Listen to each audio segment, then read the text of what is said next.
அணி மாறி கட்சி மாறி தேர்தலை எதிர்கொள்றாங்க. அப்ப மக்களை முட்டாளா நினைக்கிறாங்க. நினைக்கிறாங்கங்கிறது என்ன கேள்வி? நினைக்கிறாங்க தான். மக்களுக்குள்ள அந்த ஒரு அறச்சீற்றம் இல்லை. அது ஐயா சகாயம் ஏதாவது அடிக்கடி கொடுப்போம். அறச்சீற்றம் இல்லை. ஒரு சினந்து எழுதுறாங்க, அது கொஞ்ச நேரம் இருக்குது. அப்போ அந்த தேர்தல் நேரத்தில் அப்படி தனியுது, அது தனிஞ்சிருது, அது ஒரு சின்ன சமரசமாயிருது, சகிப்புத்தன்மை வந்துடுது. அவங்களுக்கு தெரியாத அந்த தொடர் சகிப்புத்தன்மை தான் அடிமை பிறக்கிறான்னு தெரியல. அடிமை உணர்வு எங்கே பிறக்குது? அநீதியை கண்டு அச்சம் கொள்ளாமல் துணிந்து எதிர்ப்பவன் எவனோ அவனே உண்மையான ஜிகாத்துங்கிறாங்க, புனிதமான போராளிங்கிறாங்க நபிகள். ஆனால் இங்கே அப்படி இல்லையே. அநீதியை கண்டு அச்சம் கொண்டு எதிர்த்து நிற்க துணிவில்லாமல் சமரசம் சகித்து கொள்கிறாங்க. அது தொடர்ச்சியாக சகித்து கொள்ளும்போது அடிமை மனநிலை வந்துடுது. அதான் இங்கே நடக்குது. என் மக்களுக்கு ஒன்று இருக்குது, என் அன்பு உடன் பிறந்தார்களே, என் பேரன்பு மிக்க பெற்றோர்களே, என் மக்கள்கிட்ட ஒன்று இருக்குது. அடர்த்தியான வறுமை இருக்குது, ஏழ்மை இருக்குது. அது ஒரு குழந்தையை பெறுது. அது அறியாமைன்னு ஒரு குழந்தையை பெறுது. இந்த அறியாமையும் இந்த வறுமையும் சேர்ந்து ஒரு பிள்ளையை பெறுது. அதுக்கு பேர் மறதின்னு பேர்.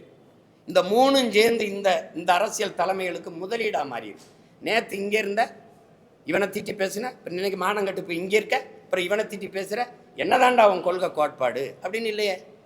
இந்த மாறி மாறி போகிறவங்களுக்கு ஒரே கோட்பாடு தானே. சீட்டு அதிகமாக இருக்கணும், நோட்டு அதிகமாக இருக்கணும், அங்கே போவோங்கிறது ஒரு கொள்கை. கொள்கைனா கொள்கை, கொள்ளுமரபு, கொள்கை கொள்கை தானே. வேற என்ன கொள்கை இருக்குது? வேற என்ன கொள்கை இருக்குது? திமுகங்கிறீங்க, திமுகவும் அதிமுகவும் வெவ்வேறு கட்சின்னு யாராவது சொல்லுங்கள். அது ரெண்டு வெவ்வேறு கட்சின்னா வேற சித்தாந்தம் கொண்டது. பாரதிய ஜனதா காங்கிரஸ் வெவ்வேறு கட்சி, வெவ்வேறு சித்தாந்தங்கள், வெவ்வேறு கோட்பாடு, வெவ்வேறு தத்துவத்தை கொண்ட கட்சி. யாராவது சொல்லு.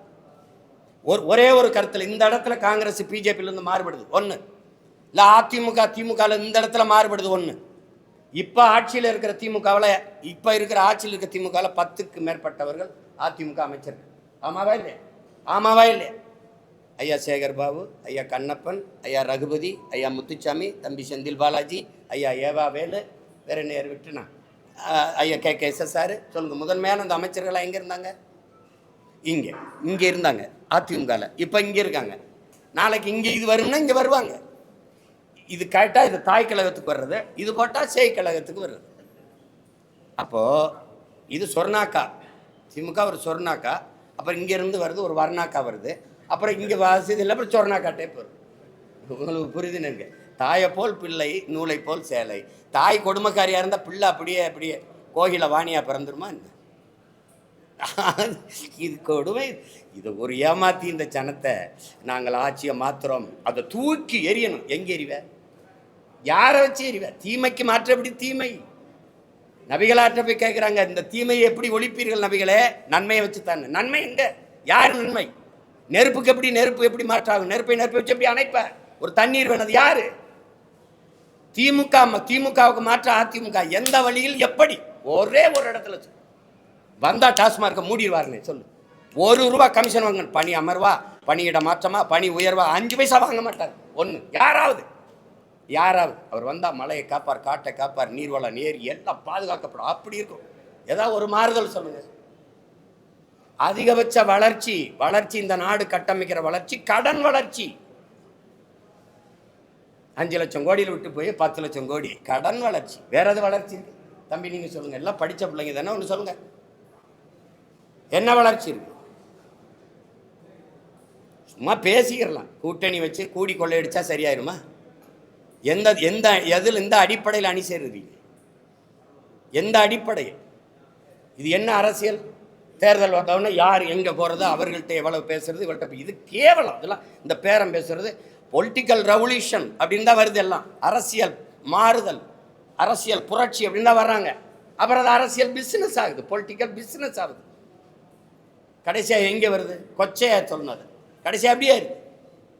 எவன் அதிக காசு கொடுக்குறானோ அவன்கிட்ட போகிறது, எவன் அதிக இடம் கொடுக்குறானோ அவன்கிட்ட போகிறதுன்னா அதுக்கு பேர் என்னன்னு நீங்களே முடிவு பண்ணிக்கணும். இது எங்கே போய் நிறுத்துது? அதனால தான் நாங்கள் தமிழ் இன பிள்ளைகள் தன்மான போர் நடத்துகிறோம், இனமான மீட்சிக்கு போர் நடத்துகிறோம். வெற்றியை தோல்வியை சமமாக கருதுறவன் தான் வீரன். வெற்றி அடைஞ்சா இருப்பேன், தோல்வி அடைஞ்சா போயிடுவேங்கிறது கோளை. நாங்கள் பிறவி வீரர்கள். எங்களுக்கு தெரியாத 3 எழுத்து பயம். எங்கள் பரம்பரைக்கே தெரிஞ்ச 3 எழுத்து வீரம். அதனால சண்டை செய்கிறோம். எத்தனாயிரம் பேர் வந்தாலும் எதிர்த்து நிற்போம், ஆனால் யாரையும் எதிர்பார்த்து நிற்க மாட்டோம். இது எங்கள் பரம்பரை பழக்கம். அதனால போய் அவரோட கூட்டணி சேரு, இவரோட சேர்ந்து என்ன செய்யலாம்னு சொல்லு.